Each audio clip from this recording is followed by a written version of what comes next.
bom dia. Eu queria dizer, em primeiro lugar, que estou muito contente de estar aqui com vocês. É preciso dizer que,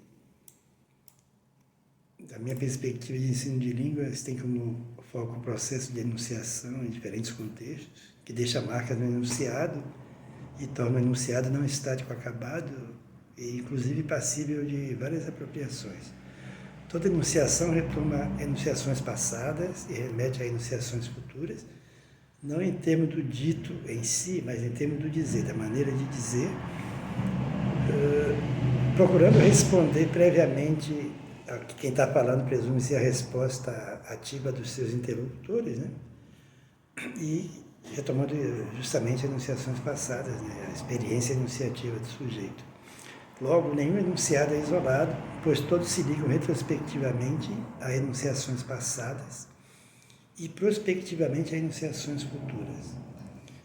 Bom, esse tipo de compreensão tem uma série de implicações. A principal é que, em termos de ensino de línguas, eu adoto dois princípios. O primeiro é que eu não sei nada antes de investigar, né? Antes de fazer um diagnóstico. Então, eu não posso dizer que toda classe de alunos é igual. Eu tenho que perceber que classe específica, a classe específica em lugar específico, suas necessidades, etc. E o outro princípio que é fundamental, porque há propostas demais no mundo, né, para que a gente consiga dar conta, é o princípio de adaptar em vez de adotar. Quer dizer, as minhas necessidades de professor na situação enunciativa específica, na minha aula, etc., é que vai determinar as minhas adoções. Eu adoto o que me importa, né? O que me interessa, o que me serve melhor naquele momento. E aí, né, a ideia também é preciso pensar a aprendizagem, e não só de língua estrangeira, como algo que tem uma relação dinâmica e até cumulativa, mas essencialmente não linear, entre ensino e aprendizagem, né? O trabalho do professor é, de certo modo, fazer que ensino e aprendizagem, os dois processos, se encontrem. Ele organiza o ensino, ele organiza o ensino e a aprendizagem para facilitar a aprendizagem, mas ele não pode organizar a aprendizagem nesse sentido. Ele organiza o ensino, ele organiza uma série de estratégias, uma série de coisas, a fim de que, né, ele possa cumprir o papel dele, né, permitindo, facilitando, induzindo a aprendizagem, né, levando a aprendizagem, ou pelo menos não impedindo que ela aconteça, né, fazendo de tudo para que ela aconteça. E aí é preciso considerar que assimilar o sistema da língua é uma coisa relativamente fácil. A dificuldade é assimilar o que eu chamo de sistema de uso da língua, ou seja, não adianta aprender o sistema linguístico sem aprender o sistema da linguagem, né? Como é que as relações sociais específicas envolvidas, a cultura, a influência cultural e, portanto, né, a tarefa do ensino de línguas é criar condições para a aprendizagem, a assimilação do sistema de usos. Claro que ninguém vai dizer, não vai aprender nada da língua. Sim, da língua sim, mas não sobre a língua.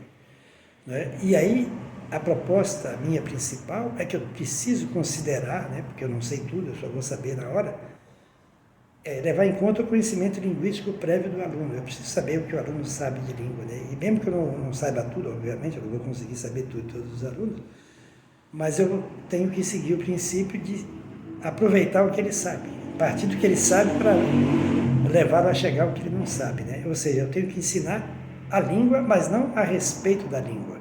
Só em alguns casos muito específicos, talvez eu tenha que dizer algo sobre a língua, mas o que importa é ensinar a língua, ou seja, é uma coisa ativa e não uma coisa de decorar coisas, né?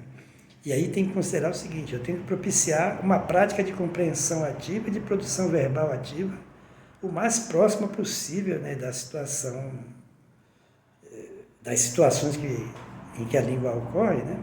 Claro que num contexto artificial que é a escola, né? Quer dizer, o ideal seria que a aprendizagem ocorresse em contato com falantes da língua, né? Falantes, eu estou falando falantes em geral, né? Nativo, não tenho a ideia do nativo como o ideal, né? Porque se ele é nativo e é o ideal, quem não é nativo não pode ter o nativo ideal como ideal, né? Se é que é ideal. Os próprios nativos não se dizem ideais, né? Aí já é uma questão de concepção. Saber sobre a língua não garante saber da língua. E o falante típico não precisa aprender e conhecer de modo algum a nomenclatura descritiva da língua. Isso aí é coisa das teorias, né? Ou seja, tudo depende da situação em que está a língua, né? Ou seja, é claro que a gente, no fim, está oferecendo simulacros da cultura, né? Mesmo com o acesso via web atualmente, não quer dizer que tu esteja lá, né? Não há um contato direto. Claro que tem gente aí que aprende sobre a língua e pratica a língua na escola em seu país, né? Aprendem sobre a língua e praticam a língua na escola em seu país, mas a partir dessa perspectiva de ser sobre a língua e não a língua em si. E quando vai ao país, ou algum país que fale aquela referida língua, fica completamente perdido, porque lhe falta exatamente, e é isso que é a nossa dificuldade como professor de língua estrangeira, é o dizer, sabe? As pessoas entram em pânico porque há um dizer, não adianta saber várias coisas que se pode dizer na língua, mas quando é a hora de dizer, quando é adequado dizer ou não dizer, que tipo de coisa que se pode dizer. Isso a gente aprende, na verdade, na prática. Por mim, os cursos de língua envolveriam sempre, pelo menos 2 meses no país, em algum país que fale a dada língua, né? Porque aí a gente leva aquele choque e aprende uma série de coisas que... Né? Porque a escola não vai conseguir acompanhar a língua, porque ela sempre vai fazer um instantâneo da língua, né? Escolarizado em um dado momento, e não a língua como um todo, né? Os enunciados da língua são um produto dinâmico, né? Eles variam de acordo com uma série de necessidades e de acordo com as várias situações, né? E por isso a gente tem que desenvolver novas maneiras mais eficazes de ensinar línguas estrangeiras e também de formar professores para essa tarefa.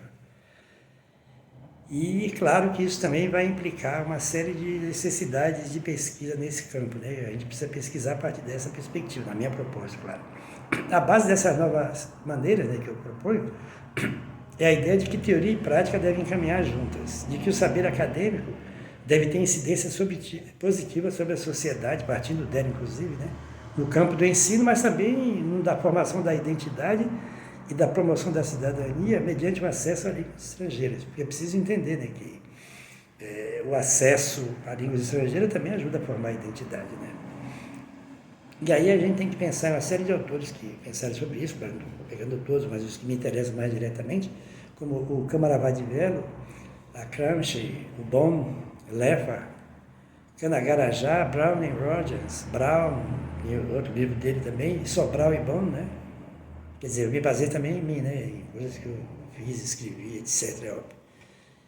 E aí a gente tem que pensar o seguinte, né? Quando eu penso em língua, eu penso que a língua, ela se refere a objetos do mundo, né? A referencialidade dela, mas ela sempre vai fazer isso a partir da intencionalidade particular dos locutores e que é apresentada nos enunciados para ser reconhecida como tal. É o que eu chamo de expressividade. Quer dizer, eu me refiro ao mundo sempre de maneira expressiva, a partir de uma posição, vamos reduzir assim.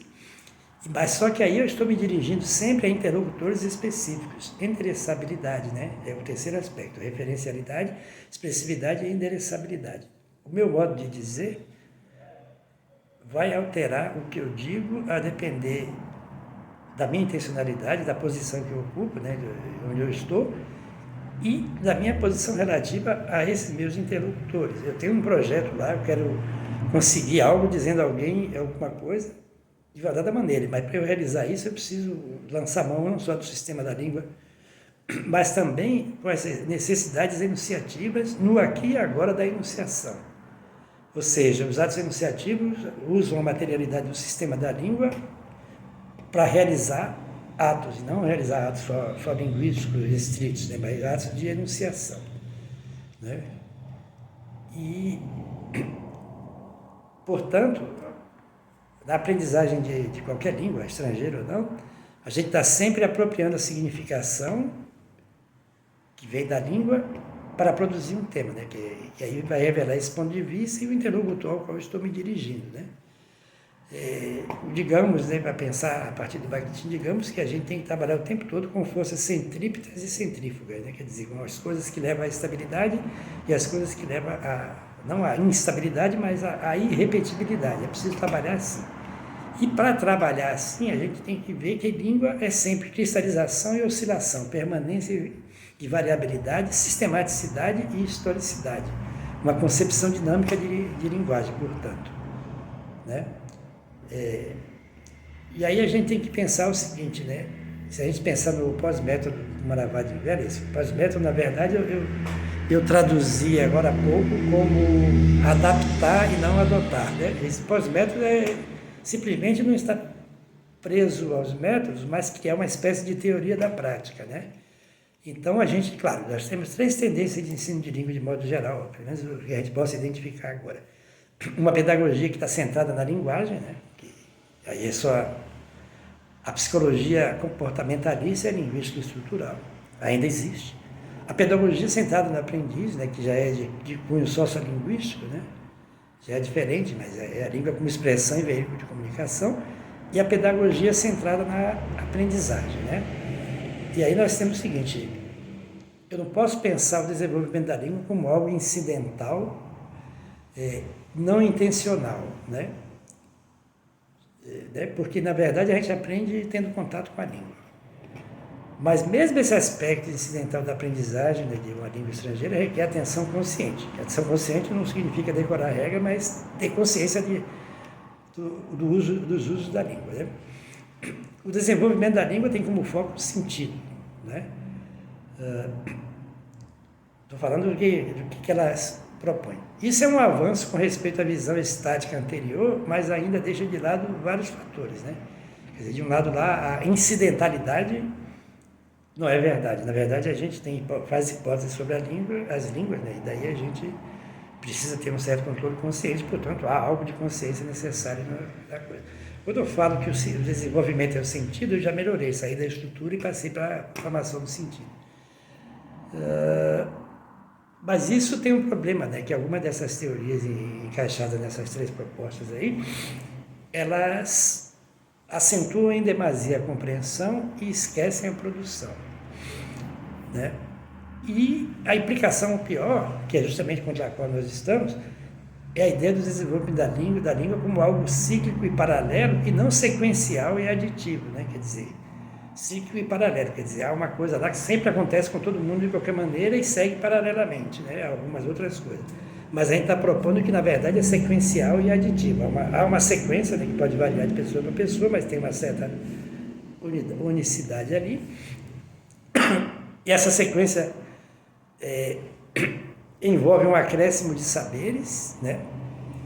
Mas um acréscimo de saberes no sentido de acesso a vários sistemas simultâneos e transicionais, né? Ainda assim está faltando alguma coisa, porque se continua a haver elementos lineares e descontínuos, eu não consigo trabalhar direito, né? Porque eu tenho que partir, na verdade, do lugar da linguagem.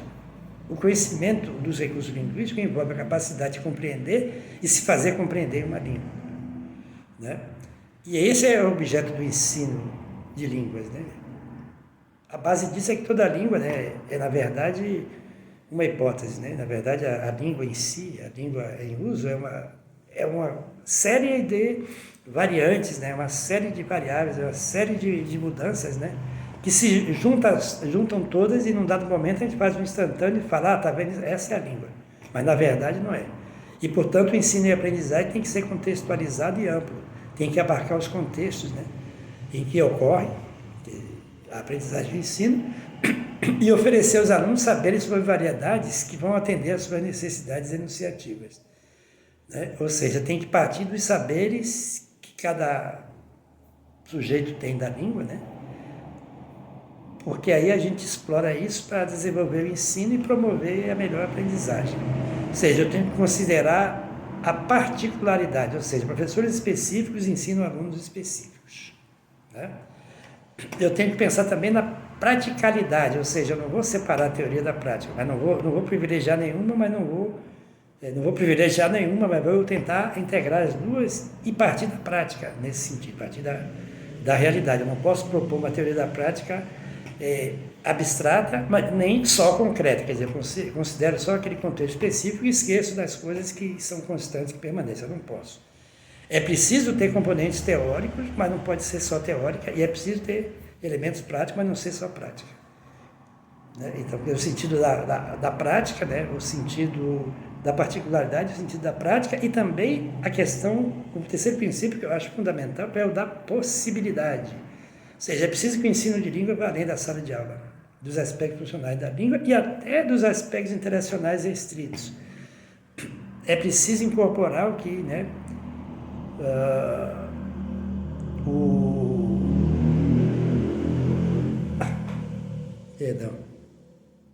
que o Maravadi Vero chama de consciência sociopolítica que os participantes trazem para a sala de aula, de modo que se possa funcionar também como um catalisador para uma busca constante de formação de identidade e transformação social. Ou seja, o sistema e a própria interação restrita está bem longe disso, né? Isso tem muito a ver, inclusive, com o conceito de heterodiscursividade de Bakhtin, também alguns chamam de pluridiscursividade, tanto no interior das línguas como no contato entre línguas. Ou seja, isso permite sustentar a ideia de que os sujeitos dispõem de um repertório linguístico enunciativo, no qual eles escolhem o que for mais adequado ao contexto específico em que se achem e ao seu propósito enunciativo. E aí foi o que Sobral e Bon, em 2011, falaram. No mundo globalizado, em que as línguas marcam encontros cotidianos com outros idiomas, cabe fazer que os falantes sejam linguisticamente preparados, não no domínio de regras linguísticas específicas, mas para que se sintam usuários competentes da linguagem, tal como exigido em determinadas situações. É preciso, assim, reconhecer a competência linguística como um repertório ao qual o falante pode recorrer nas diferentes oportunidades de contato social. Ou seja, eu tenho que saber conhecer o sistema da língua, mas não sobre ele, mas principalmente eu tenho que saber como usar esse sistema da língua. É isso que é a proposta de aprendizagem de língua estrangeira. Os saberes e experiências dos sujeitos são parte de seu repertório enunciativo, e isso se aplica tanto a professores como a alunos.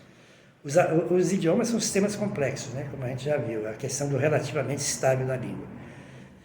Então, a gente tem que ajudar a desenvolver, pelo menos, repertórios enunciativos que possibilitem alcançar uma capacidade satisfatória de uso de outras línguas no termo do estrangeiro que está aprendendo a língua, né? A gente vai continuar sempre estrangeiro. Ou seja, é mais importante promover a capacidade de usar a língua de várias maneiras culturalmente aceitas do que buscar o que chamam de uso perfeito, ideal, etc. É preciso ver os modos de ser, de viver e de pensar das culturas e línguas envolvidas, as variações que estão presentes nas várias línguas, né?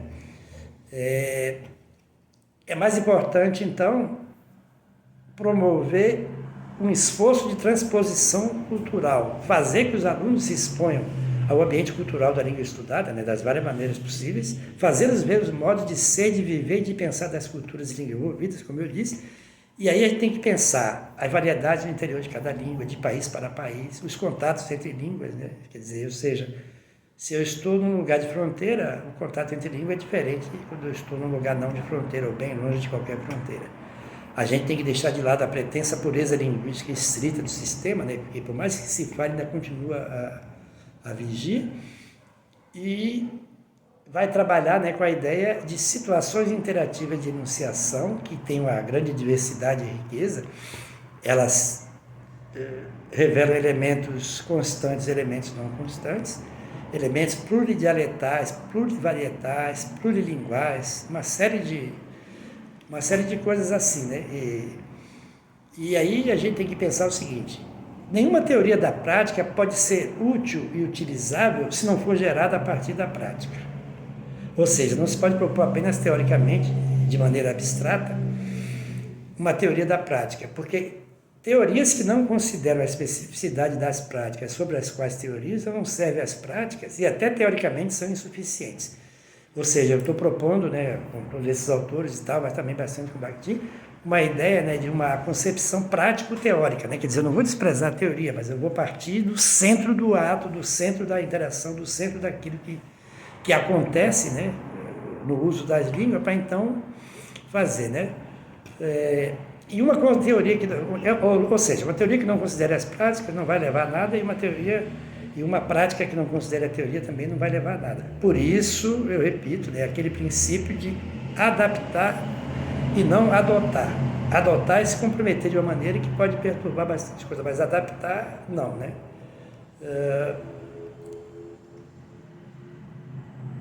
Então, aí a gente vê o seguinte, né? Que as variantes que constitui a língua, na verdade, dá para ver a partir do que eu falei até agora, que a língua é, na verdade, uma série de variantes em confronto, conflito, organização, etc., elas estão vinculadas entre si no sistema complexo da linguagem e são usadas a depender dos contextos. A gente pode até pensar em variantes enunciativas, né? Quer dizer, variantes que não são usadas simplesmente, a língua tem tal e qual variante. Não, variantes que são usadas a depender do contexto, não é? Que é uma coisa, é a radicalização da ideia de partir da enunciação, né? Sabe? E aí isso nos leva a pensar o seguinte, eu posso considerar não sei quantas teorias, mas não há uma teoria de ensino e de aprendizagem geral que possa ser aplicada por todos os professores em todos os contextos. Mas sim princípios gerais flexíveis que permitam aos professores, em vez de adotar, adaptar a proposta de acordo com as necessidades do contexto.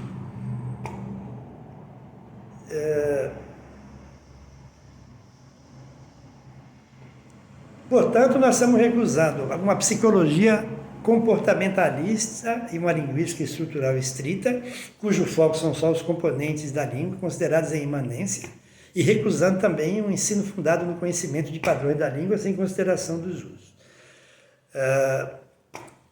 É preciso, portanto, ver a língua tanto como sistema, como a língua como discurso, não ensinar sobre a língua, mas ensinar a língua em si, a língua, e, portanto, para ensinar a língua, também ensinar tanto a estrutura, etc., né, os componentes lá da álgebra da língua, como eu diria, né, e como a língua como discurso, né, que as línguas e tal. E centrar na aprendizagem no sentido de que é preciso promover a aprendizagem. O ensino não é o foco, o ensino é o instrumento, o ensino é aquilo que leva, né, e aí, né, o ensino é aquilo que promove, que facilita, que organiza, que tenta levar à aprendizagem, mas ele não é responsável direto por isso. Ele tem que dar condições para que o sujeito aprenda. Quem aprende é o sujeito, não é o professor que ensina nesse sentido, né? Ele organiza o ensino e a pessoa aprende. Então, se organizar de uma maneira melhor, o ensino, a aprendizagem será melhor, né? Quanto melhor ele organizar o ensino, melhor será. Ou seja, não estou dizendo que o professor sai da sua posição de centro, mas na verdade a função dele é se tornar dispensável. Ou seja, criar tamanha condição para os alunos que ele já não precise dele para aprender, né? É isso que é interessante, essa é a nossa função, né? E sempre centrado na ideia da associação entre língua e cultura, né? Isso explica, por exemplo, quantas vezes a gente diz em outra língua uma coisa inadequada, né? A língua, nesse sentido, é uma entidade viva, né? A gente nunca vê, a gente só vê o uso dela, né? Mas é isso, né? E aí é preciso pensar o seguinte, qual é a base geral de tudo isso, né? É que os enunciados das línguas são um produto dinâmico, eles são objeto de uma recepção ativa, e ativa, quando eu digo, é não neutra, né? Quer dizer, já se recebe a partir de uma dada posição que é relativa a quem está falando. O sujeito em interação é que produz. Se ele está em interação, ele está afetado pelo outro, ele vai se dirigir ao outro. E ele se dirige sempre interessadamente, né? Quer dizer, na verdade, a língua serve para a gente fazer que o outro aceite o que a gente diz, né? Nesse sentido, e para a gente realizar uma série de coisas, fazer o outro aceitar isso ou aquilo, etc., né? Dar uma informação, etc., mas até agir mesmo, fazer coisas que a gente precisa, né? E um processo, e isso é um processo concreto que tem como material os recursos da língua. Mais uma vez, eu insisto em dizer que não estou contra a língua como sistema, só estou dizendo que a gente não tem que ficar ensinando nomenclatura por aí, porque isso é para especialistas de língua aprender nomenclatura, né? Aí tudo bem, professores de língua, dirigindo-se a pessoas que vão ser falantes de uma dada língua, eles não têm que ensinar nomenclatura, eles têm que saber para poder explicar de uma maneira que não precise usar nomenclatura. Eles é que têm que conhecer bastante os recursos da língua, né, para então mostrar os recursos, né, e não os componentes. E mostrar, principalmente, que eles são mobilizados pelas necessidades enunciativas, né? Então, para concluir, a gente fica, né, que como a língua, né, trabalha com enunciados, a língua é basicamente o uso a partir de um sistema que tem recursos. E como ela se refere a objetos do mundo, ela faz a partir de uma posição e dirigindo-se sempre a alguém, não há como tornar a língua estática e dizer que sempre se diz isso em tal lugar. Aí fica aquela brincadeira, né, de uma amiga, ela brinca sempre com isso, ela diz que, mas eu aprendi inglês em cursinho, e depois eu fui para os Estados Unidos, numa dada época, né, num cursinho de inglês e tal. Aí fui lá, não estou falando mal dos cursinhos, estou falando que ela foi aprender no curso, na época dela, tal e tal, que faz algumas décadas, e daí ela foi para os Estados Unidos. É uma piada dela, na verdade isso não aconteceu. Ela só queria mostrar o paradoxo, né, de aprender sobre a língua e não saber o uso da língua. E daí ela chegou num guichê, parou no guichê e começaram todos a reclamar com ela que ela não saía do maldito do guichê. E ela disse que, eu não saí porque eu estava esperando o atendente dizer, "Can I help you?" Né? Porque é assim que funciona a aprendizagem, funcionava a aprendizagem no caso dela naquela época. Dizia assim, tá, vou lá, vamos criar uma situação artificial. Estou no guichê e a pessoa sempre fala, "Can I help you?" E ela dizia, se ele não fala "Can I help you?", como é que eu vou falar alguma coisa? Não tinha que esperar que ele falasse para então eu chegar a dizer alguma coisa? Quer dizer, isso é para mostrar exatamente esse paradoxo, né? A ideia de que se eu fico na estrutura da língua, de que numa dada situação de guichê ou coisa parecida e tal, alguém fala "Can I help you?", né? Eu estou preso a isso, né? Porque ele pode dizer, "Can I help?", pode não dizer nada, pode esperar que tu fale, pode dizer mais 5 ou 6 coisas. E assim por diante. Mas como é que eu vou cobrir todas as variedades? Olha, não é cobrir todas as variedades. A escola nunca ensina tudo. A escola tem que instrumentar, não é instrumentalizar, é instrumentar os sujeitos, os aprendizes, para que eles se desenvolvam sozinhos depois da escola. A escola é necessariamente artificial. E esse tipo de propósito que a gente tem feito esses anos, né, é justamente para torná-la menos artificial. Ou seja, se o ambiente em si é artificial, que a gente traga uma série de coisas que são sociais, né, não naturais, mas artificial no sentido de que não está no contexto, mas trazer o contexto para dentro da sala de aula. E hoje nós temos muitos instrumentos. Eu sei que a web não vai resolver tudo, mas hoje eu posso pegar vídeos de alguns lugares, de situações específicas que as pessoas postam e ver o que aconteceu naquele lugar. Estou no guichê. Eu posso pegar 10 coisas, não sei se 10, mas uma série de postagens de gente em guichê fazendo alguma coisa e tal, e mostrar que é possível falar 3, 4, 5 ou 6 maneiras diferentes, a depender de onde se está, né? Inclusive não dizer de forma alguma "Can I help you?", né? Uma série de coisas assim. Né? Porque aí é que está, a base é pensar, a linguagem é a principal instância de fundação e manifestação de sentidos. Esses sentidos são determinados em termos sociais, históricos e ideológicos, né? Ideológico no sentido geral, né, de Bakhtin, no sentido de valorado, né? Quer dizer, vem de uma dada posição e que a língua está sempre construindo a realidade. Quando eu falo que construir a realidade, não é a realidade material, é construir na interação uma série de sentidos que se referem à realidade. E aí isso depende de para quem eu estou falando, em que contexto, etc. Né? A gente vê em alguns lugares 2 tipos de tu, né, de uso de tu, você, etc., que variam de acordo com situações específicas, de interação específica, de como as pessoas se relacionam, se elas se conhecem mais ou menos, etc. E a gente tem que levar esse tipo de realidade para a sala de aula. Né? É preciso fazer isso. Então, basicamente é isso. Eu agradeço a atenção e peço desculpa por alguma imprecisão, alguma coisa estranha, mas é para isso que há esse vídeo, para agora a gente poder discutir. Né? E só para terminar, vamos pensar no seguinte: o que é sentido literal, se não uma hipótese acerca do que é sentido literal?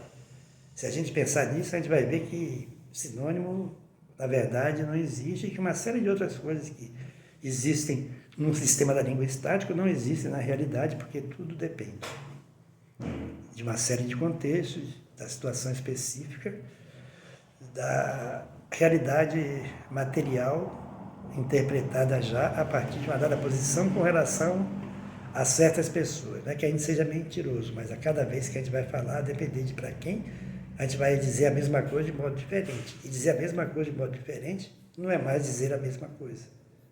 Né? Muito obrigado.